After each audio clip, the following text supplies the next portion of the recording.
the show today, James Tripp. So James is someone that has just fascinated me for a while. Like, he's been in the sort of Facebook sphere and leaving intelligent comments, original stuff, and a lot of stuff is just the same old. And he's a hypnosis trainer, coaching background. He's got a few boxes we could put him in: psychonaut, a creator, blogger, explorer.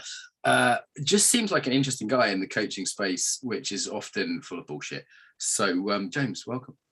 Thank you very much, Mark. Really good to be here. Let's hear a bit about your journey. What got you interested in change and old states and all this kind of stuff? Well, really, actually, just me figuring out life. That's it. I was sort of raised to believe that we are what we are. Genetic determinism, this kind of thing. We're going to be who we're going to be. We're going to have the talents we're going to have, and all of these sorts of things. And that was kind of terrifying to me when I was in my teens, because I was thinking, well, I'm going to be an adult soon. That means surely I'm done, and this is who I'm going to be. And I did not like what was coming out at all. So I was kind of a bit miserable, a bit panicky, and I just kind of had this epiphany. I've told the story elsewhere, so I'm not going to go deep into it here. But I kind of spiraled down, and I had this epiphany that the world was not going to reorganize itself to suit my needs. And I was going to have to do something. And even if I didn't think at that point I could change too much about who I was and how I was, I kind of figured that, well, there's got to be some way of getting on top of things rather than having things on top of me. So I'm going to start looking. And that's what I did, started looking. And jump in there, James. So it is actually a big one, isn't it? To go, well, can I change the entire world? Can I, sort of bend the world to fit my needs? And some people go into activism. Some people just feel very frustrated because that looks impossible. Yeah. Right. Yeah. And then, or you go, well, maybe I'm the one that needs to change here. Like, that is the sort of beginning move, I think, in any journey in a way. Because until you get to that point, you're just bashing your head against the wall. Yeah. There's years later, I read some of Nathaniel Branden's work, and there's a bit, I think, in his 6 Pillars of Self-Esteem, where he talks about the idea that no one's coming. There's a great liberation in recognizing that no one's coming. Right. And he tells a story about him doing a group therapy session one time where he was sharing this principle: no one's coming. No one's coming to bring you your happiness on a velvety cushion. And one of the people in the group said, but Dr. Brandon, you came, right? And he said, yes. And I came to tell you that no one's coming. I've met 50-year-old women who are still on some emotional level waiting for the night on the white horse. Right. And it's like, yeah, come on, that's appropriate if you're 10 maybe, and you're in an abusive household and there's nothing you can do to escape. Maybe that is a nice fantasy at 10. But yeah. at 50? Yeah. It's, it's an interesting thing. It's kind of like, I don't know how far down strange rabbit holes we're going to go. But I come from a kind of like, I've got a lot of Taoism in my background, and this comes in from the Chinese martial arts. So I tend to look at things, I tend to see the yin and the yang in everything, and see yin yang sort of relationships. And I think, it's absolutely true. On the one hand, no one's coming. We've got to step up. We've got to take ownership. We've got to look for where we can make differences in our lives. Absolutely. And on the flip side of it, it's also true that nobody ever does anything on their own. So there's sort of two sides to it. So I'm a big fan. This is why I work in coaching and these sorts of things. I'm a big fan of helping people out. But one of the things I'm really clear about with my clients, and by the way, I said I'm a hypnosis trainer and coach. I used to be a hypnotherapist, but I stopped being a hypnotherapist because the whole frame, the cultural ideas of hypnosis have people show up with this kind of, I can't do it. Let the magic hypnosis do it for me. Right. And that is the fundamental problem, that they're not finding their power. They're not finding where they can stick the lever in themselves and crank it. They're sort of kind of giving up and saying, please let hypnosis do it for me. And I'm not saying that everyone shows up like that, but hypnotherapy tends to invite that kind of client quite often. People who are not connected to their power, and they're not interested in connecting to their power because they want something else to have the power for them, i.e. the magical thing called hypnosis. Yeah, it's the frame that's kind of there. And what were some of the first things you discovered? So sort of back to your story, like what, you have this realization, because then we look for modalities, right? And for someone, right, yoga, for me, aikido was one of the first things I discovered. Like, what were the first things that you kind of found? Well, when I first had this kind of epiphany, I was 19, and I'd actually been signed off work for mental health issues, and I'd been put on antidepressants, and it was clear to me that wasn't the answer for me, because they were just numbing everything. They were numbing my creativity. They were, it was just not a good thing for me. So I was out driving. I had this realization: the world is not going to reorganize itself to suit my needs. What am I going to do now? Spiral further into mental health issues and mental illness, whatever you would want to call it, or am I going to step up? So I thought, well, I'm going to step up, but I had no clue where to look or what to do. No clue whatsoever. And the first bright idea I had, which was pretty useless, was to start reading about quantum physics. Okay, start at the bottom, kind of thing. Yeah. Well, I'm thinking, well, if I know how the universe works, surely that's going to give me some kind of edge. I remember reading about that at 16 as a troubled man. Like, okay, what's the most fundamental thing? Yeah. So it seemed like a good idea, but strangely enough, it seemed to lack pragmatic solutions. I don't know, but so I ended up also going to university late as a mature student at like the age of 21, still classed as mature, but I would have a different opinion on that now. But I did philosophy. Again, this is the Western analytic tradition of philosophy. Right. And I didn't know the difference. I didn't know there were different, flavors and fields of philosophy. I thought, well, this is just philosophy. It's all about logic. You think your way out of a problem as opposed to a sort of practice way out of a problem. Yeah. Right, absolutely. It's just like, right, I can get, and I do value the skills I picked up. I do value those analytical skills. But again, it wasn't really sort of helping me. Although the fact that I was actually being proactive was helping me. The fact that I was looking, the fact that I was doing something. But around about the similar, same sort of time that I started doing philosophy when I was about 21, my mum brought this book home that she picked up in a bargain bin, which was called The Art of Qigong by Wong Q Kit. And I have no idea why she bought me this book, because I had not given her any indication that I might have an interest in Qigong. I'd never heard of it before. I don't think she'd ever heard of it before. But nonetheless, it was in the bargain bin. That's probably enough for my mum. She likes a bargain. So she handed me this book and I started reading it. And in the first sort of couple of pages, it sort of basically said, if you practice this Qigong stuff, you're going to get stronger, fitter, happier, psychologically better balanced, and even develop psychic abilities. And I'm like, all right, I'm in. Go. Yeah, yep. Sounds good. Yep. Sign me up. So I started practicing these kind of exercises, these Qigong exercises, which were super simple exercises. And it was absolutely astonishing, the effect that this had. I do not know how much of it was placebo and how much of it was, but you could argue I've been doing other things like studying philosophy, and that didn't have a big placebo impact. I don't know the answer, but absolutely it blew my mind, the difference that it made for me. And I thought, right, I've got to get more into this. I've got to get some proper tuition on this. I've got to find out what this is really about. And of course, at the time, this is back, when would this be? 1995 or something? Can I just jump in again? That actually is not a thought everyone has. That people read a book and then they go, I've got to get some proper tuition. There's a humility to that and a sort of an idea of a teacher or a lineage that isn't necessarily common sense to many people, I'd say, in our culture. To seek out a good teacher. I mean, it's very sort of Asian martial arts, but I don't think everyone would have made that jump. No, you're possibly right. And that's got me wondering why I made that jump, because it isn't through having some sort of respect for tradition or anything like that, because I'm, that isn't really me at all. But I think it's just that when I get something in my sights, I want to go as deep as I possibly can with it. Right. I want to really get this. I want to really understand this.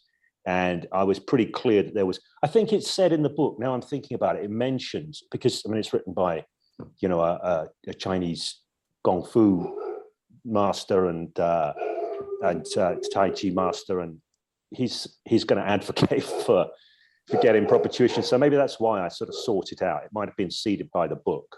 But it was a good thing to do, nonetheless, was to seek out somebody who could give me instruction. Even though my first instructor was not that great, I can still point to certain really huge pivotal shifts that occurred even with that very first instructor. It's interesting when someone's at a very low level of something, you don't necessarily need the best guy in the world. Yeah, you know what I mean? Like a decent karate teacher or whatever would probably do a lot of people a lot of good. Right. Although this guy was a little bit, let's say he was looking to build himself a little mini cult. You do see that in Qigong, don't you? Tai Chi, the sort of more abstract, the martial art, Aikido, Qigong, Tai Chi. And you also sort of see a bit of that, I guess, in the kind of NLP hypnosis world, the idea of I am the special magician, you know, and they're kind of imagining a harem of kind of, you know, devotees kind of thing. Like that archetype and that appeal is there. And it sometimes seems you don't get that in the same world in some of the harder styles and things. It just seems to be a function of personality. Yeah. You can't hide behind stuff in the harder styles. I mean, I love Tai Chi to this day. I mean, I got into Tai Chi shortly after Qigong. I love Tai Chi. I also train with Muay Thai people, MMA people, wrestlers, because I'm interested in how my Tai Chi can operate under pressure. That's something that is of great interest to me. I don't exclusively train that way because I like the geekier side of it as well, the exploring the sort of subtle little shifts in whatever it might be. So I love all of that kind of thing, but I do find the Tai Chi world incredibly frustrating, like doing push hands or something. And I might be, you know, bouncing somebody around all over the place and they're saying, well, you're doing it wrong. I'm like, well, okay, show me, don't tell me, you know? So there's a lot of people who are so up in the theory that they're not, whereas of course in something like MMA, you go to an MMA gym, nobody's going to complain that you're doing it wrong if you just dump them on their butt. They're not going to. They're not going to start philosophizing with you if you choke them out. I'm doing a lot of weights at the moment, and it's wonderfully simple because people say, "Well, how much do you bench?" You know, or they'll say, "Well, how many reps of that can you do?" Or you know, how many sets of 10 can you do? You know, they're all very objective measures, and you can talk about technique, and you know they have some abstract. They talk about mind-muscle connection, mindfulness, a few other things, but it's mostly just very much just like, but you know, how many plates have you got on that bar? It's quite simple, and there's actually less ego, I think, as a result. There's definitely, you know, as I say, I train across the martial arts from Tai Chi on the one end to sort of wrestling and MMA and boxing on the other end, and it is definitely the case in the combat sports. I'm not saying there's no ego, but there's a lot less ego. People will just get in and train. People who have ego problems, they don't tend to handle the training well. You know, it sort of sifts them out, so to speak. For sure. You know, and like everybody's used to getting roughed up, and it's just part of the game. So it's not some big. Whereas in the world of Tai Chi, people spend most of the time on forums talking about it. And you don't posing get humbled repeatedly, like a jiu-jitsu guy. Even if you're good, you're going to be getting choked out by someone. Right, exactly. And in weights, everybody's humbled because everybody hits a point where they just can't lift the thing. And you know, like I run over, and there's this macho guy in the gym yesterday. He was trying to bench press too much, and I literally had to run over and save him from under the bar. And he was a 22, 23-year-old guy, and you can see it was like instant humility dose. There was his daily dose of humility. It was like he got stuck and someone else had to rescue him. And that sort of doesn't necessarily happen with the Aikidos and the Tai Chis of this world. Yeah, it doesn't. Or somebody will say, but your foot was in the wrong position. You didn't hint the second chakra. You moved your foot. It's like, I moved my foot. Hey. You know, there's a lot of, I could get really into that because I love Tai Chi, and there's some highly skilled people who are online and demonstrating stuff, but they're still using trickery. Right. You know, not out and out trickery. Things like their students aren't allowed to move their feet, but they're constantly readjusting their feet. And, you know, as an Aikido guy, you'll know that a small shift in the relationship between you and the other person can make a really big difference. Yeah, in terms of just getting leverage on someone. Just right. Like dropping your weight half an inch or whatever. Yeah. So, you know, people get taught to stay in these postures, but the master is constantly adjusting their posture subtly to pick up better positions. But that doesn't get explained explicitly. You have to and kind it of segues to your main topic, right? There is a hypnosis involved. If you see the sort of martial arts faker YouTube videos, you know, what's gone on is their students have sort of been conditioned in a certain way, haven't they, to jump when the teacher's, you know, goes towards them. And at first it starts as a punch, then it ends up as a magic wave. yeah. And they say, oh, it's chi energy, but they've essentially been either conditioned or sort of under a social contract. Would you say there's a similarity of hypnosis, or am I misunderstanding? Hugely. There's a massive overlap. You know, and this is an interesting thing, because I became a hypnosis trainer later on, and I was teaching Tai Chi up until about 2006. I only taught for a short time, like maybe from 2004 to 2006. So I kind of came into the hypnosis world already reasonably skilled in Tai Chi. And I've been doing a lot of Sistema as well, which gets a lot of stick online. But where did you do Sistema? I've done quite a bit of that. So I used to train with Rob Poynton back in the sort of back in the, well, right from when he started doing Sistema, actually, from when he went over to see Vlad in, I think, about 1998, 1999, something like that. And then came back, and it's just, that's it. I'm not doing anything else. It's Sistema now. And I'm going, but Rob, your Tai Chi you still practice it, right? No. That was a shock to me at the time. So, you know, I had all this kind of stuff in the background, and I've been in, and now you get it in Sistema as well. You see Mikhail Rabko making people dance around. I've met him. Yeah. Yeah. So, yeah, he used to come over, do lots of seminars. I've been punched many times by Mikhail. And he punches hard, right? So after a few of those punches, you start moving quick. Well, after one, that's right. You don't want to get hit by that again, so you start moving before the punch, right? Exactly. So you get these people, and this is where I think online people say, well, this is clearly fake. And it's not fake, but it's not what people think it is. It's not what it's being presented as either. And the guy can punch, to be clear. Like, if he hits you, you fucking know it. Right, like, exactly. It's like being hit with by God's hammer. Then the next time you're sort of looking out for the hit and you're moving ahead of it. Yeah. So you get this. So there's an emergent psychological phenomenon. It's not intentional. It's not strategic. It's not planned. It's emergent. You get it in Sistema. You get it in Tai Chi. Yeah. Not because people have been hit, but because they like it. You see people being bounced around by the master, and they're laughing. They get a kick out of it. They like it. They enjoy it. Yeah. So you know, there's a motivation. In fact, my very, very first Tai Chi teacher, who had his little energy cult that he was building, I remember I'd been going for like 3 or 4 weeks, and I was doing some basic push hands with one of his senior students. And this senior student was talking to another senior student at the same time. And he wasn't really paying attention to me. And I did this really crude, really amateurish sort of push. And he went bouncing back 10 feet, 15 feet across the room. And I was like, oh, what just happened? And he said, do you know what happened there? I said, no, I have no idea. He said, your chi came out. Now, what I think really happened is because he was talking to his buddy, he forgot who he was pushing with. Right. And he was so conditioned to hop and jump and bounce and all of this. It was just complete unconscious response. When the trigger's there, which is a bit of pressure coming in, off he bounces. And it's not nefarious. It's not like there's a teacher there who is kind of planning, right, I'm going to bullshit my students. Well, it just happens tiny bit by tiny bit, that a culture develops, that there's a conditioning process, that there's as you say, an emergent process where there isn't a feedback loop to check it. And, you know, because people are respectful. You know, I was in the Russian Sistema dojo in Moscow, and there was some very good stuff there. And there was also a few other things, like I questioned one of the teachers, not the top guys, but one of the other teachers. And I was immediately sort of shunned by people in that class. And it was made very clear to me that you shouldn't do that. And just now, you know, I'm autistic enough that I didn't care, but like most people would pick up on that social cue not to do that again. And as you say, it's not that there's no malice, there's no nastiness. It just sort of happens through all these processes. Yeah, absolutely. And I've seen it happen over and over, and I've been on the receiving end of it.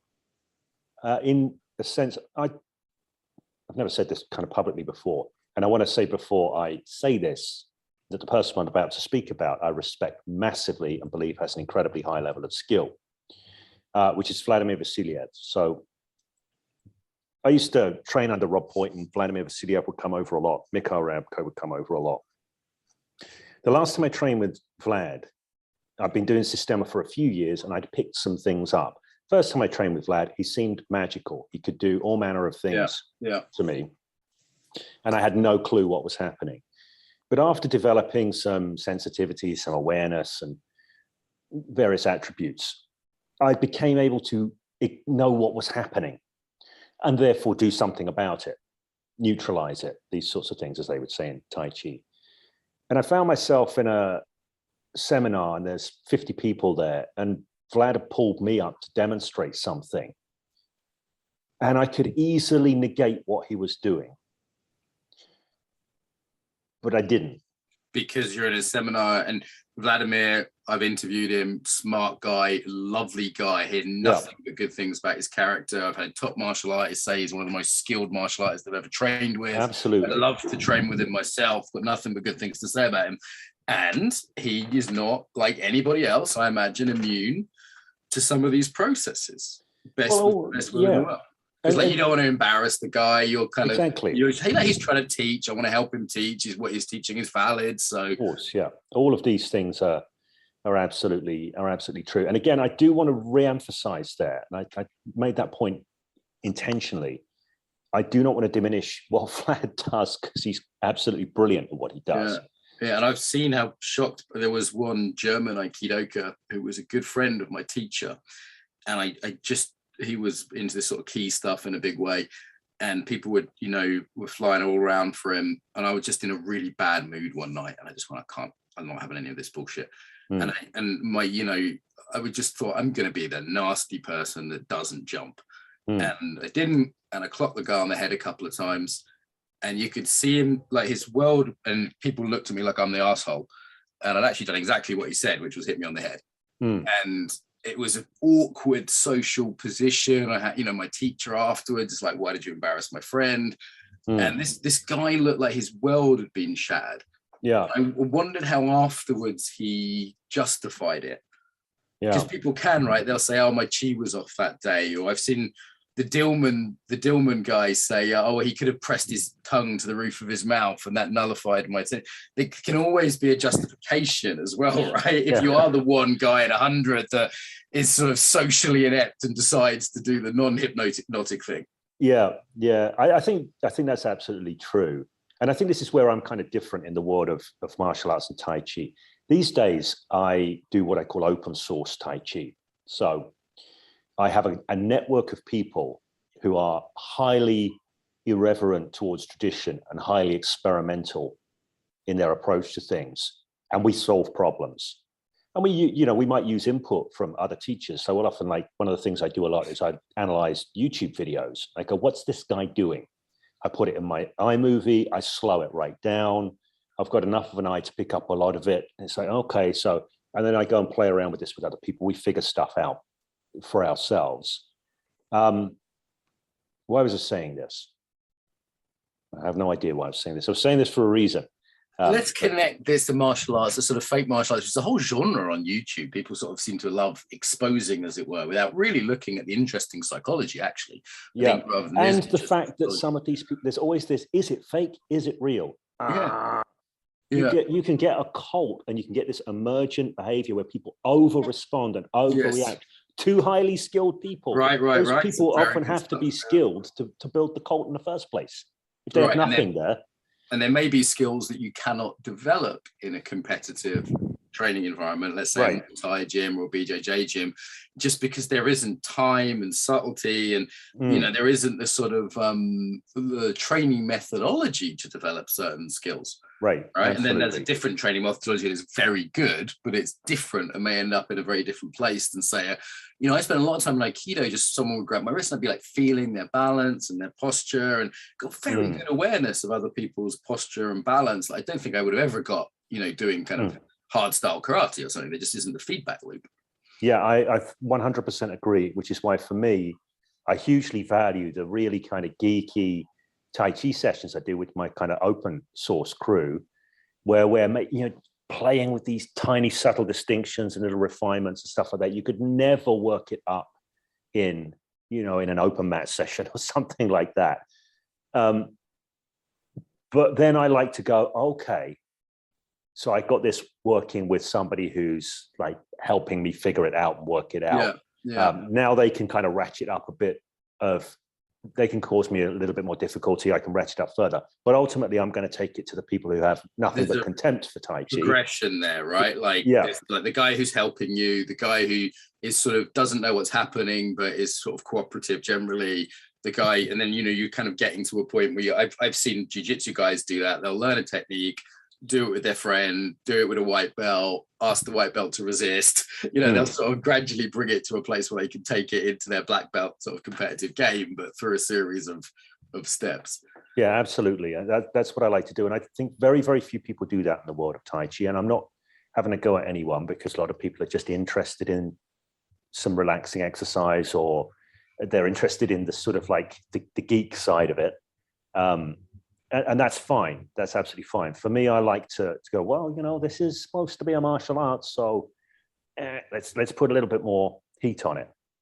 How does it, all that we're talking about, relate to what you've learned about hypnosis? Because I've been trying to find out a bit about you, which isn't that easy in some ways, but what I've seen is that you've been through a journey with change work.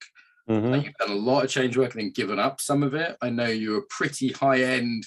You can't work with you for a $5, so you've clearly earned you've earned your money in terms of working. There's a million NLP coaches out there, but most of them can't charge what you charge. So you've clearly gone through some experience. It sounds like you've also changed your opinion on hypnosis and changed work over the years. Well, I mean, the thing is, I have done a lot of change work, what I call change work, as distinct from coaching. For me, change work is when people come in, they go, I've got this specific problem and I want it gone. I want it fixed. I want to transcend it. I want to stop hitting my dog. Yeah. It's issue specific stuff. So it's not that they don't want to be different in themselves necessarily. They want to be the same person minus that problem. Without the problem. Yeah. Whereas coaching for me is a much more, it's like, okay, yeah, but who are you being in the world? How are you being in the world?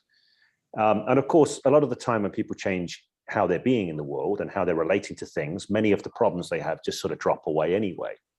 A rising tide.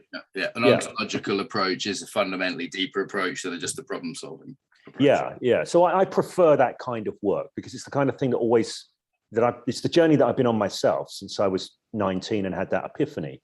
So I just prefer that kind of work. But doing the change work stuff, I sort of worked for a number of years with military veterans who were transitioning from service to a civilian life, and they mostly got medical discharge, so they didn't want to be leaving the armed forces. Okay. And many would have PTSD diagnoses and things like this. So kind of multiple issues. That was quite a good, and also none of them knew of my reputation ahead of time, or I knew anything about hypnosis, and I wouldn't actually mention hypnosis with the vast majority of them. So that's quite a sort of, it's a good developmental. Did you have a military background, James, or did you? No, I don't at all. You don't sit like it, right? You don't have that. I remember my friend Matt Hill from Sistema. You can tell he was in the military, for example. Some people look the part. But what works? Because our audience fucking loves hearing about trauma. Right. Like, what did you find was effective with that group of people? So first thing first, most of the people that I would see when I was doing that work, she did that for 4 years, and I quit that about a year ago. Yeah, a year ago this month. So the vast majority of people that I would see would already have been through some kind of treatment program, which would have been evidence-based, which means it would have been EMDR or CBT, and it would have failed for them. Okay. Now, that's not to say that EMDR and CBT are no good and fail for everybody. Obviously, the people that it worked for, they wouldn't end up on the doorstep of the organization I was working with. Now, but they have been through an evidence-based program, which often means those programs would lack any flexibility whatsoever to cater for an individual, because you go too far. If you're going to stick with the evidence base and the protocol, but you can't go off piste. You can't adapt to that individual. So the organization I work with at the time, who are an excellent organization. I'll mention Rock to Recovery UK. Say it again. Say the name again. It's Rock 2, number 2, Yeah, Rock recovery. 2 Recovery, Yeah. UK. And they provide coaching and change work services, although they use the term coaching, but it's change work stuff really, for any armed forces veteran in the UK or armed forces family member, free at the point of delivery. So, yeah, that's a significant resource.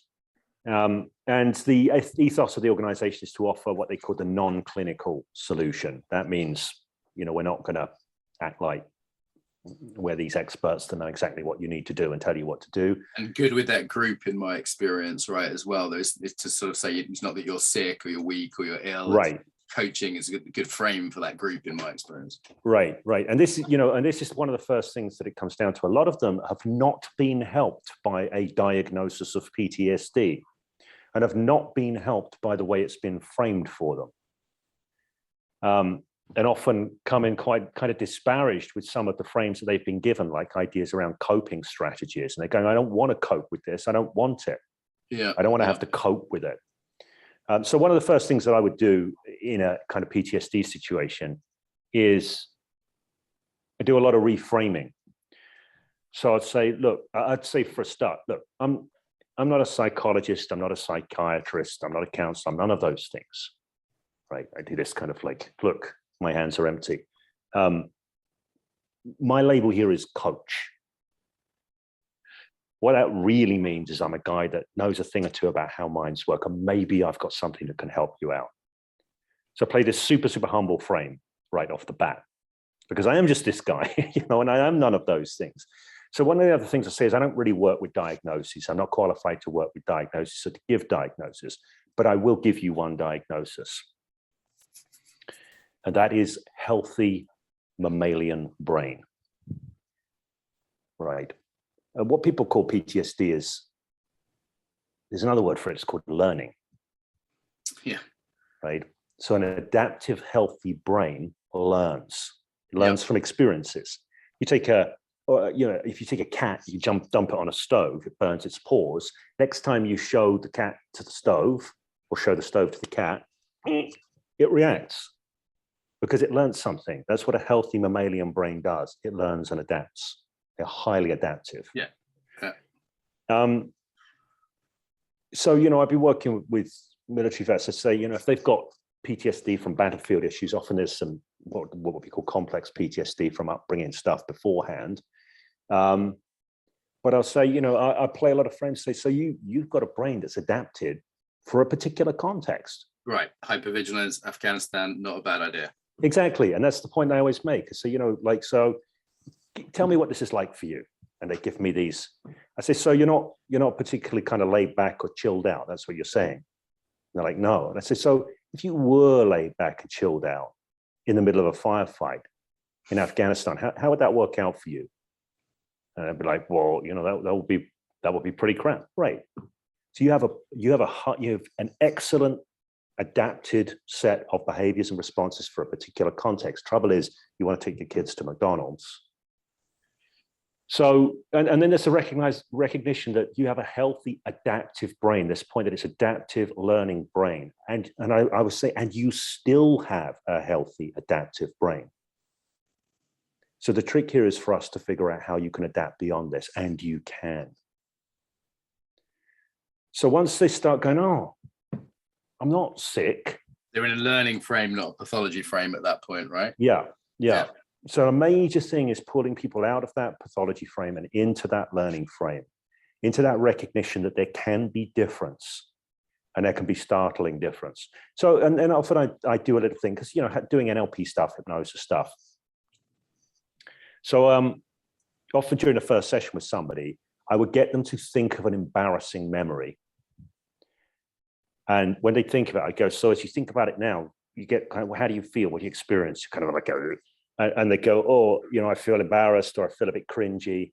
I say on a scale of 1 to 10, how strong is that feeling as you remember that experience? They go, well, 8 out of 10. And then I do some NLP submodality stuff or literally anything. So my movement stuff that I sometimes have to avoid that if they've already had EMDR done. And then I'll say, so think about that now. Where's the feeling? I go, I could try and get the feeling back. So it's very easy to run the charge off an embarrassing memory. Now, I would do that as a sort of party trick to say, look, you see, brains can change and brains can change quickly. Just so as they start to recognize, hang on a second, I'm not stuck being this way. Things can change. Yeah. You know, so we open up that possibility for change. And then it's just a matter of, I always call it running the charge off stuff. So oftentimes. So I'm just thinking, oh, good. Yeah, so I often call it running the charge of stuff. So there's dozens upon dozens upon dozens upon dozens of ways of doing things. And it's, you know, finding the ones that work. But really, it comes down to that. I think it was kind of a Jungian idea. What you cannot be with will not let you be. Once somebody can be with traumatic material and be like Zen with it, they're done. Right, yeah. Yeah, if you can bring up, well, yeah, that happened and it was not the end of the world, it wasn't great, but I could be, you know, just charge, as you say there, then it's not constantly in the background knocking on the back of the door going, right. I think you should pay attention to me. Yeah. So that's it a lot of the time. So, you know, I'm interested in their physiology. I'm interested in how they physically respond when they're accessing material or thinking about things, because that's my main gauge for whether we're getting change happening or not.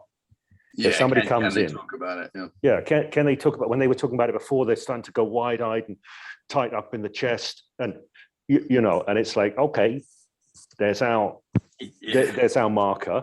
Yeah.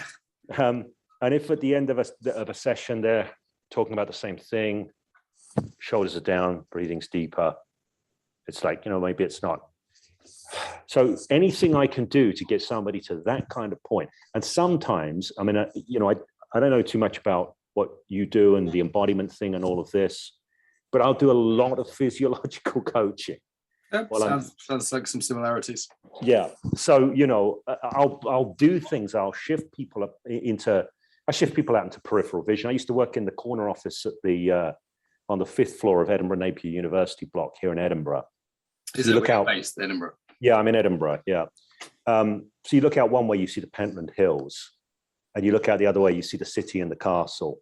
So Edinburgh's quite stunning for that, isn't it? With the big castle and the hills in the background. I mean, it is an unusual city. I rather like it, actually. I was there not long ago. And there's that spaciousness, which if you're trying to do vision stuff is, I imagine, very helpful. Yeah. So I'd often, you know, I'd make use of that because I'd be working in that office. People would start going in. Of course, the vision goes in. You know, it's like everything goes away into the tunnel of whatever's coming back up. So I'd often, you know, I'd get people, I say, stand up, take a breath. And I'd like model the expansion in the body because I want to get them to expand their body. I want to get them to go into peripheral vision. You know, so I modeled this and I coached them into it because you can see this neuromuscular lock that kind of goes in. So a lot of the time it's like kind of taking people out of that and coaching them to stay in that, coaching their breathing, coaching their peripheral vision. And often I'll create a metaphor and I'll say, so you can just allow yourself to expand out fully and completely. And as you experience this expansiveness and this space, there's one or two thoughts from that memory that you can allow to just drift through. So I'm doing this, I'm creating expansiveness, a physiological sense of expansiveness, a visual sense of expansiveness, and a metaphorical sense of expansiveness. And starting to allow material that may have been problematic before to drift through whilst coaching them to stay in that expansiveness. So it's just one kind of like, you know, approach that I might take. Now, people might say, well, is that hypnosis, James? There's the facilitation with, you know, using language. Now, typically classical hypnosis is like sleep deeper and deeper and deeper. Yeah.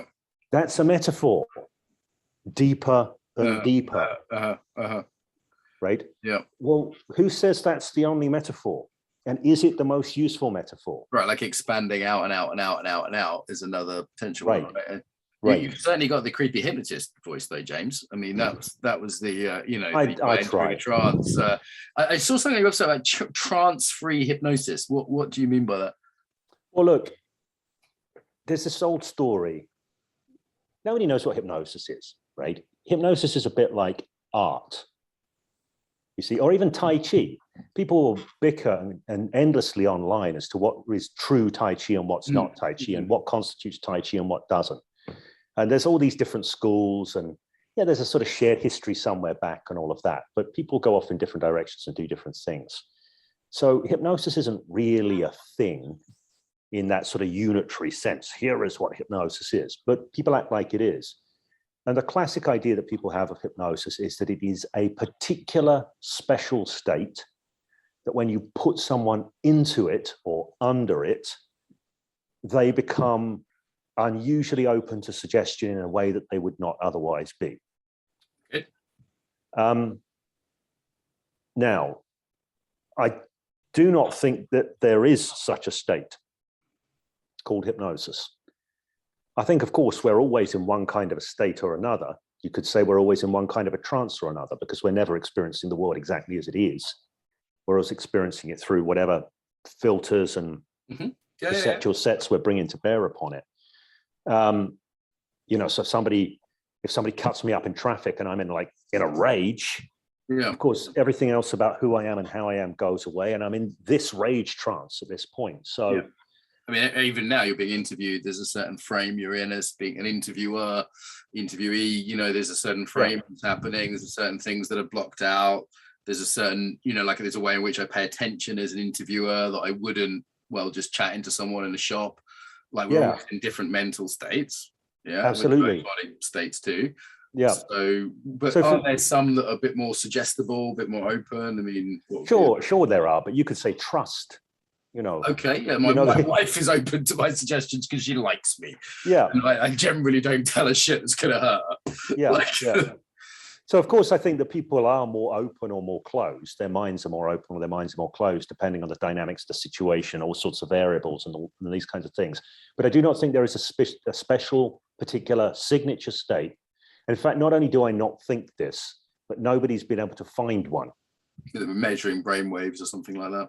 Right. So like the most, I'm not a big research guy or anything like that, but basically, you pick any hypnotic phenomenon, what's called a classic sort of deep trance phenomenon, something like that. You get 3 people doing it and you scan their brains and they'll all do it differently. Do you think some of it's the social contract? Like, I wonder if cross-culturally, if you went to a place that didn't have hypnosis, would it work? Like, look, since the Victorians, we've sort of had this idea that someone has a pen watch and then you get very sleepy and then you can sort of hear them, but you're a bit asleep and then you end up doing what they say. That's sort of it's the cultural idea. Yeah. Do you see what I mean? Yeah. Like how much of that is part of it, do you think? I think it's a huge part. And I think, but only like in the approach to hypnosis that I teach, I talk about what I call the big because. There has to be an idea that people buy into that explains why these things are going to happen. Now, in our culture, the idea is hypnosis, right? That's a cultural idea. Right. But if I can do stuff, like I sit down with some other people and say, we're just going to do some stuff, going to play with some energy, play with some chi. I'm not really doing anything significantly different from if I was doing hypnosis, but the frame is different. Or you say I'm a magician. If they're in a cultural context where they believe in voodoo or something, then would be a different big why, right? Be different information.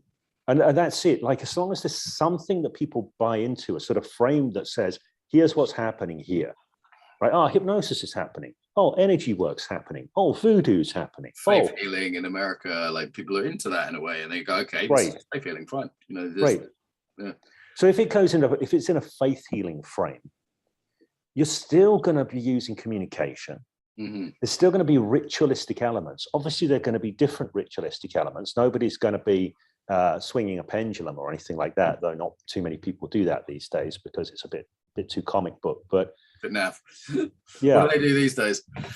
Swimming. Well, you know, people do all sorts of things. This is my point. I say to people often, if there was truly this thing called hypnotic trance, why are there so many contrasting different ways to get people into it?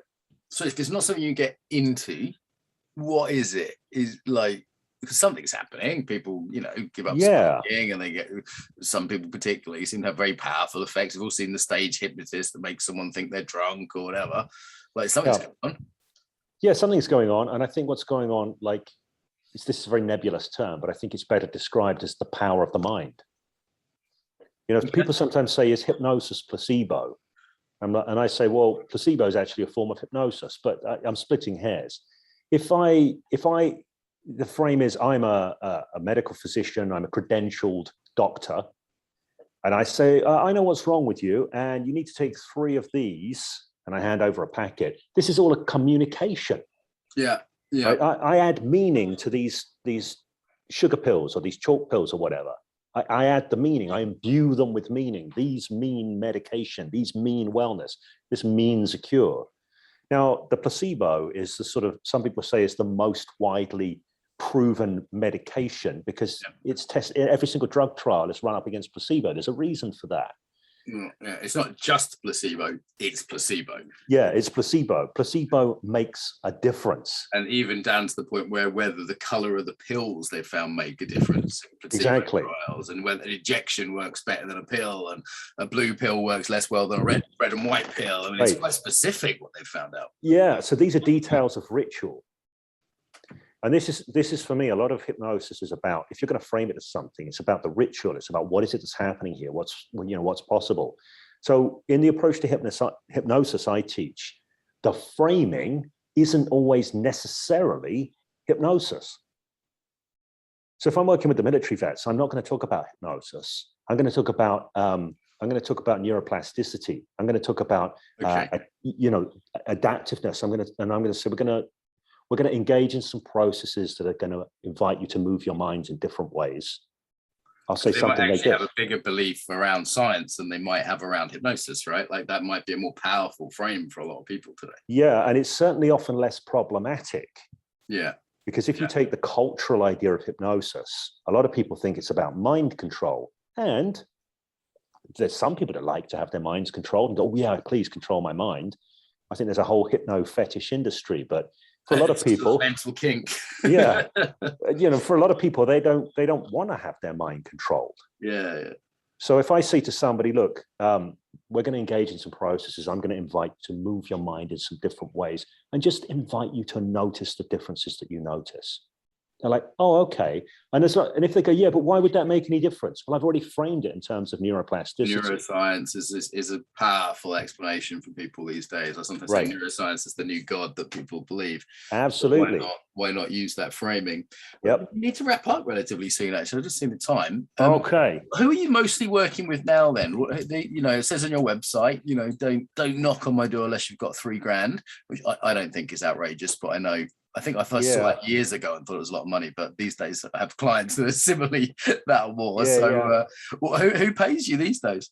Really, I don't do anything to acquire clients. In fact, people that hire me in spite of my website, not because of it. Yeah, since it looks like it needs an update. Yeah, it's a huge pile of junk. And if I was sort of desperate to get clients, I suppose I would have upgraded it. So I just get enough clients. I never have more than like 3 or 4 clients at any given time, really, because I don't need the money from client work. I have other income streams, with regard to my training programs and online stuff and all of that kind of thing. And I like to keep it that way because I do not, as my old mentor Steve Charney used to say, needy is creepy. Right. Yeah, so the less I need to have clients, the more I get to kind of pick and choose the clients that I work with. Right. So I would say that most of the people I work with they're looking to create things in their lives. They're looking to make differences. They're usually ambitious people that want to be making differences in the world. So that's what I'm working with mostly.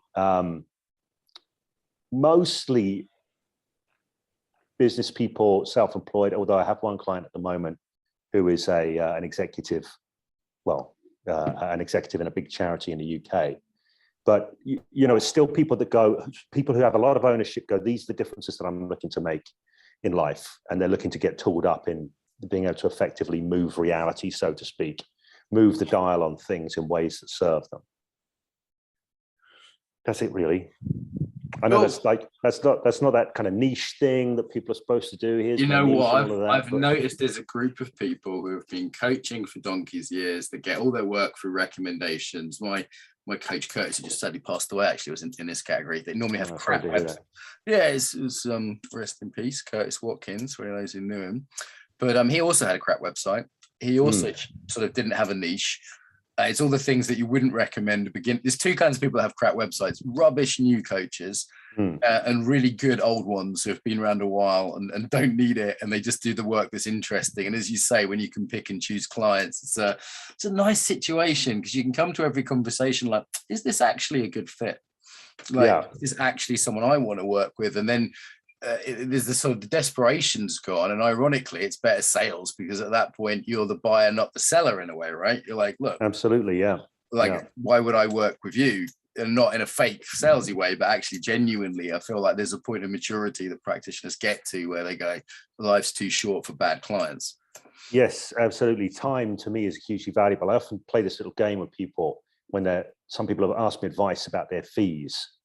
I say, how much would you have to be paid to stand in someone's backyard facing the corner for an hour? And they go, and the price is usually higher than they're actually charging for their services. Right. And I'm like, why is that then?